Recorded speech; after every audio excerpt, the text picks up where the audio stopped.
Hello, ಎಲ್ರಿಗೂ ನಮಸ್ಕಾರ. ಎಲ್ಲರೂ ಹೇಗಿದ್ದೀರಾ? ಐ ಹೋಪ್ ಎಲ್ಲ ಚೆನ್ನಾಗಿದ್ದೀರಾ ಅಂತ ಹೇಳ್ತಾ ವಿಡಿಯೋನ ಸ್ಟಾರ್ಟ್ ಮಾಡೋಣ ಬನ್ನಿ. ಯಾರೆಲ್ಲ ನನ್ನ ಚಾನಲ್ಗೆ ಸಬ್ಸ್ಕ್ರೈಬ್ ಮಾಡಿದ್ದೀರಾ ಎಲ್ಲರಿಗೂ ಥ್ಯಾಂಕ್ ಯು. ಸಬ್ಸ್ಕ್ರೈಬ್ ಮಾಡ್ಕೊಳ್ಳದೆ ಹೊಸದಾಗಿ ವಿಡಿಯೋ ನೋಡ್ತಿರೋರು ಪ್ಲೀಸ್ ಸಬ್ಸ್ಕ್ರೈಬ್ ಮಾಡ್ಕೊಂಡು ನನ್ನ ವಿಡಿಯೋನ ನೋಡಿ. ಒಳ್ಳೊಳ್ಳೆ ಕಮೆಂಟ್ ಆಗ್ತಾಯಿದ್ದೀರಾ. ಇಂತಹ ಕಮೆಂಟ್ಗಳೇ ನಮಗೆ ಮುಂದೆ ಹೊಸ ಹೊಸ ವೀಡಿಯೋಗಳನ್ನು ಮಾಡೋದಕ್ಕೆ ಪ್ರೇರಣೆ. ಎಲ್ಲರಿಗೂ ಥ್ಯಾಂಕ್ ಯು. ಬನ್ನಿ ವಿಡಿಯೋನ ಸ್ಟಾರ್ಟ್ ಮಾಡೋಣ.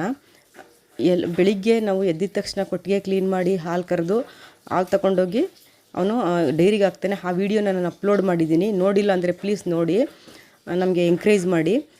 ಇವಾಗ 2ನೇ ಬಾರಿ ಅವನು ನನ್ನ ಮಗ ಹಾಲು ತಗೊಂಡೋಗಾದ್ಮೇಲೆ ನಾನು ಹಸುಗಳನ್ನೆಲ್ಲ ಬಿಟ್ಟು ಕೊಟ್ಟಿಗೆ ಕ್ಲೀನ್ ಮಾಡಿ ಇರುವಂಥ ಕರು ಆಗಲಿ ಅಥವಾ ಹಸುಗಳಾಗಲಿ ಕೊಟ್ಟಿಗೆಯಲ್ಲಿ ಎಷ್ಟಿರ್ತವೆ ಅಷ್ಟಕ್ಕೆ ಹುಲ್ಲಾಕಿ ನಾನು 2ನೇ ಬಾರಿ ಕ್ಲೀನ್ ಮಾಡ್ತೀನಿ. ಅದನ್ನು ವಿಡಿಯೋನ ಅಪ್ಲೋಡ್ ಮಾಡ್ತಾಯಿದ್ದೀನಿ ನೋಡಿ.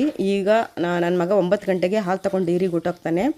ಆಮೇಲೆ ನಾನು ಹಸುಗಳನ್ನೆಲ್ಲ ನೋಡಿ ಈ ಥರ ಬಿಡ್ತಾಯಿದ್ದೀನಿ. ಅವು ಮೇಯಕ್ಕೆ ಹೋಗ್ತವೆ ನೋಡಿ, ಎಲ್ಲ ಒಂದೊಂದಾಗಿ ಹೋಗ್ತಾಯಿದ್ದಾವೆ. ಅವನ್ನ ಬಿಟ್ಟು ನಾನು ಆಮೇಲೆ ಕೊಟ್ಟಿಗೆ ಕ್ಲೀನ್ ಮಾಡೋದಕ್ಕೆ ಸ್ಟಾರ್ಟ್ ಮಾಡ್ತೀನಿ. ನೋಡಿ ಗೈಸ್, ಎಲ್ಲರೂ ಹೋಗ್ತಾಯಿದ್ದಾರೆ. ಕೆಲವರು ಈ ಕಡೆ ಹೋಗ್ತಾರೆ, ಕೆಲವರು ಆ ಕಡೆ ಹೋಗ್ತಾರೆ. ಅವ್ರಿಗೆ ಹೆಂಗೆ ಇಷ್ಟ ಬರುತ್ತೆ ಹಂಗೆ ಹೋಗ್ತಾರೆ. ಕೊಟ್ಟಿಗೆ ಒಳಗಡೆ ಎಷ್ಟು ಹಸು ಇರುತ್ತೆ ಅಷ್ಟನ್ನು ನಾವು ಬಿಟ್ಬಿಡ್ತೀವಿ. ಕೆಲವು ಹುಷಾರಿಲ್ದಿದ್ದವು ಮಾತ್ರ ಕೊಟ್ಟಿಗೆ ಒಳಗಡೆ ಇರುತ್ತೆ. ಇಲ್ಲಾಂದರೆ ಒಂದೂ ನೀರೆಲ್ಲ ಬರೀ ಕರುಗಳಷ್ಟೇ ಕೊಟ್ಟಿಗೆನಲ್ಲಿ ಇರುತ್ತೆ ನೋಡಿ. ಈ ಥರ ಹಿಂಗೆ ಕ್ಲೀನ್ ಮಾಡಿ ಟೈಮ್ಗೆ ಕರೆಕ್ಟಾಗಿ ನಾವು ಬೆಳಿಗ್ಗೆ ಒಂದು 3 ಅವರು ಸಂಜೆ ಒಂದು 3 ಅವರು ಕ್ಲೀನಾಗಿ ನಾವು ನೋಡ್ಕೊಳ್ತು ಅಂದರೆ ಹಸುಗಳು ಚೆನ್ನಾಗಿರ್ತವೆ. ಮತ್ತು ನಮಗೂ ಅವು ಚೆನ್ನಾಗಿದ್ರೆ ನಮಗೂ ಅದು ಉಪಯೋಗನೇ. ಹಸುಗಳು ಆರೋಗ್ಯ ಚೆನ್ನಾಗಿರಬೇಕು ಹಸುಗಳ್ದು. ಆ ಥರ ನಾವು ಒಂದೇ ಕೈಯಿಂದ ಕ್ಲೀನಾಗಿ ನೋಡಿಕೊಂಡ್ರೆ ಅಷ್ಟು ಏನು ಅದು ಆರೋಗ್ಯ ಕೆಡಲ್ಲ. ನಾವು ಕರೆಕ್ಟಾಗಿ ನೋಡ್ಕೊಂಡಿಲ್ಲ ಅಂದರೆ ಅವಾಗವಾಗ ಹಸುಗಳದ್ದು ಆರೋಗ್ಯ ಕೆಡುತ್ತೆ ನೋಡಿ. ಅವ್ನು ಹಸುಗಳನ್ನೆಲ್ಲ ಬಿಟ್ಟಾಗಿದ್ಮೇಲೆ ನಾನು ಕೊಟ್ಟಿಗೆ ಕ್ಲೀನ್ ಮಾಡೋದಕ್ಕೆ ಸ್ಟಾರ್ಟ್ ಮಾಡಿದ್ದೀನಿ. ಫಸ್ಟು ತೊಪ್ಪೆ ಎಲ್ಲ ಎತ್ಕೊತೀನಿ. ತೊಪ್ಪೆ ಎಲ್ಲ ಎತ್ತಿ ಬಕೆಟ್ಗೆ ಹಾಕೋತೀವಿ. ಯಾಕೆಂದರೆ ನಾವು ಬೈಕಲ್ಲಿ ತೊಗೊಂಡೋಗಿ ಬಿಸಾಕಬೇಕು, ದೂರ ತೊಗೊಂಡೋಗಿ ಹಾಕಬೇಕು. ಹಂಗಾಗಿ ನಾವು ಬಕೆಟ್ಗೆ ಹಾಕ್ಕೊಳ್ತೀವಿ.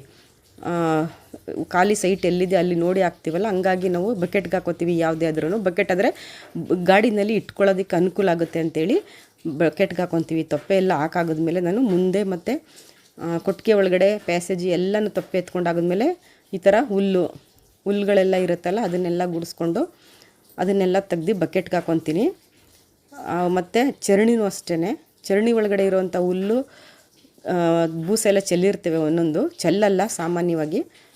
ಅದೇನಾದರೂ ಚೆಲ್ಲಿತ್ತಂದರೆ ಎಲ್ಲ ಕ್ಲೀನಾಗಿ ನೀಟ್ ಎಲ್ಲ ತಗೊಂಡು ಈ ಥರ ಬಕೆಟ್ಗೆ ಹಾಕೊತೀನಿ. ಬಕೆಟ್ ಆದರೆ ಮುಂದೆ ಬೈಕಲ್ಲಿ ಇಟ್ಕೊಂಡು ಹೋಗೋದಕ್ಕೆ ಅನುಕೂಲ ಆಗುತ್ತೆ ಅಂತ ನೋಡಿ. ಎಲ್ಲ ಆ ಕಡೆ ಈ ಕಡೆ ಮತ್ತು ಮುಂದೆ ಮನೆ ಮುಂದೆ ಮತ್ತು ಪ್ಯಾಸೇಜು ಎಲ್ಲ ಕಡೆಯೂ ಈ ಥರ ಎತ್ಕೊಂಡೋಗಿ ಒಂದು ಕಡೆ ಸ್ಟೋರ್ ಮಾಡ್ತೀನಿ. ಒಂದು ಕಡೆ ಕ್ಲೀನಾಗಿ ಹಾಕ್ತೀನಿ ಆ ಟಬ್ಗೆ.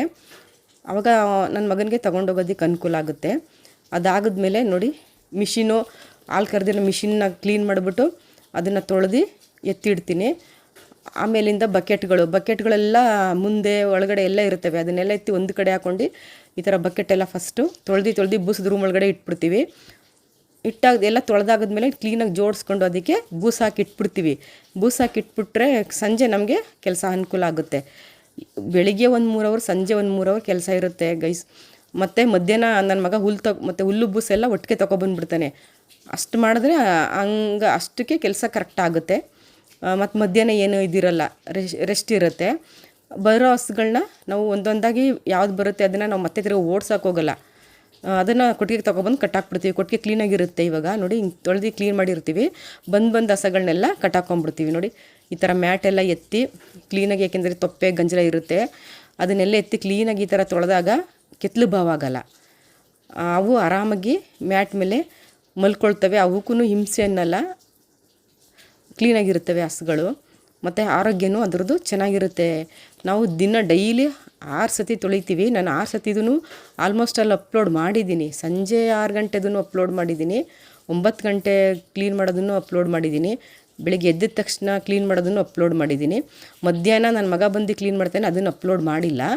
ನೀವು ಕಮೆಂಟಲ್ಲಿ ಕಮೆಂಟ್ ಮಾಡಿ, ನಾನು ಅದನ್ನು ಅಪ್ಲೋಡ್ ಮಾಡ್ತೀನಿ. ನಾನು ಆಲ್ಮೋಸ್ಟ್ ಹಸುದು ಏನು ನಮ್ಮ ಮನೆಯಲ್ಲಿ ನಾವು ಹೆಂಗೆ ಸಾಕ್ತೀವಿ ಸಿಟಿನಲ್ಲಿ ಅನ್ನೋದನ್ನು ನಾನು ಆಲ್ಮೋಸ್ಟ್ ನಾನು ಅಪ್ಲೋಡ್ ಮಾಡಿದ್ದೀನಿ. ನಿಮಗೆ ಯಾವ ಥರ ಇನ್ಫಾರ್ಮೇಷನ್ ಬೇಕು, ತಿಳ್ಕೊಬೇಕು ಅನ್ನೋ ಇದ್ದರೆ ನನಗೆ ಕಮೆಂಟಲ್ಲಿ ಕಮೆಂಟ್ ಮಾಡಿ. ನಾನು ಗೊತ್ತಿರೋದನ್ನು ನಾನು ಶೇರ್ ಮಾಡ್ತೀನಿ. ನೀವು ಹಸು ಸಾಕಿರೋರು ನಿಮ್ಗೇನು ಗೊತ್ತು ಅದನ್ನು ಶೇರ್ ಮಾಡಿ. ನಾವು ಗೊತ್ತಿಲ್ಲ ಅಂದರೆ ನಾವು ತಿಳ್ಕೊಳ್ತೀವಿ. ನಾವು 12-13 ವರ್ಷದಲ್ಲಿ ನಾವು ಹೆಂಗೆ ಸಾಕ್ತಾಯಿದ್ದೀವಿ ಸಿಟಿನಲ್ಲಿ ಅನ್ನೋದನ್ನು ನಾನು ಶೇರ್ ಮಾಡ್ತಾ ಹೋಗ್ತೀನಿ. ಹೊಸಬ್ರು ನನ್ನ ವಿಡಿಯೋ ನೋಡ್ತಾ ಇದ್ದರೆ ಸಬ್ಸ್ಕ್ರೈಬ್ ಮಾಡ್ಕೊಂಡು ಎಂಕರೇಜ್ ಮಾಡಿ. ನೋಡಿ ಈ ಥರ ಒಳಗಡೆ ಕೊಟ್ಟಿಗೆ ತೊಳೆದಾಯಿತು. ಮತ್ತು ಈಗ ಇದು ಪ್ಯಾಸೇಜು, ಆ ಗಲ್ಲಿನಲ್ಲಿ ಬರೀ ಕರುಗಳನ್ನ ಕಟ್ಟಾಕ್ತೀವಿ ಮತ್ತು ಅಲ್ಲಿ ಒಂದು ಹಸು ಕಟ್ಟಾಕ್ತೀವಿ. 25 ಹಸುನೂ ಒಳಗಡೆ ಆಗಲ್ಲ. ಇಲ್ಲಿ ಸ್ವಲ್ಪ ಮತ್ತು ಮನೆ ಮುಂದೆ ಒಂದು 4-5 ಮತ್ತು ಹೊರ್ಗಡೆನೂ ಕಟ್ತೀವಿ. ಅದಾಗಿದ್ಮೇಲೆ ನೋಡಿ ಬಕೆಟ್ಗಳು, ಹಾಲೊಂದು ಬಕೆಟು, ಹಾಲೊಂದು ಮಿಷನ್ನು, ಬಕೆಟ್ಗಳು, ಬೂಸದ ಬಕೆಟ್ಗಳು ಎಲ್ಲನೂ ತೊಳೆದು ಇಡಬೇಕು. ಆವಾಗ ಒಂದು ನೊಣ ಆಗಲಿ ಸೊಳ್ಳೆ ಆಗಲಿ ಏನೂ ಬರೋದಿಲ್ಲ, ಕ್ಲೀನಾಗಿರ್ತದೆ. ಆವಾಗ ಹಸುಗಳಿಗೂ ಆರೋಗ್ಯ ಇರುತ್ತೆ, ನಮ್ಗಳಿಗೂ ಆರೋಗ್ಯ ಇರುತ್ತೆ, ಮತ್ತು ಅಕ್ಕಪಕ್ಕದವ್ರಿಗೂ ಆರೋಗ್ಯ ಚೆನ್ನಾಗಿರುತ್ತೆ. ಅವರು ಏನೂ ಇದು ಮಾಡಲ್ಲ.